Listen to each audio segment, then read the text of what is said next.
নির্বাচন আইন 1991 এর ধারা 5 অনুসারে আমাদের নির্বাচনকর্তা যে তফসিল ঘোষণা করেন, সেই তফসিল ঘোষণার ধারাবাহিকতায় আজকে নির্বাচনী কর্তার কাছে মনোনয়নপত্র দাখিলের তারিখ সকাল 10টা থেকে বিকাল 4টা পর্যন্ত অতিক্রান্ত সময়টা বিকাল 4টা অতিক্রান্ত হয়েছে। আমরা এ যাবৎ 3টা মনোনয়নপত্র পেয়েছি।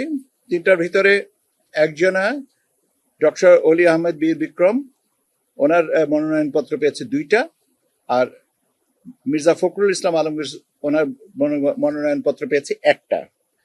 কাজে প্রকারান্তরে এই মুহূর্তে আমাদের কাছে প্রতিদ্বন্দ্বী প্রার্থী হচ্ছেন 2জনা। একজন হচ্ছেন ডক্টর অলি আহমদ বীর বিক্রম, আর একজন হচ্ছেন মির্জা ফখরুল ইসলাম আলমগীর। আমরা আগামী 16 তারিখ সকাল 10টা থেকে এই মনোনয়নপত্রগুলো যথাযথ আছে কিনা যাচাই বাছাই করব।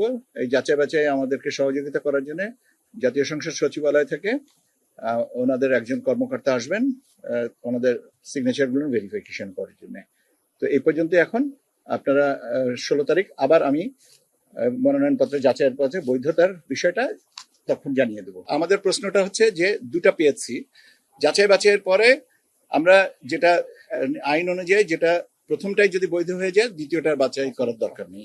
কেন দিয়েছেন এটা তো ওনরা বলবেন, আমি কি করে বলবো।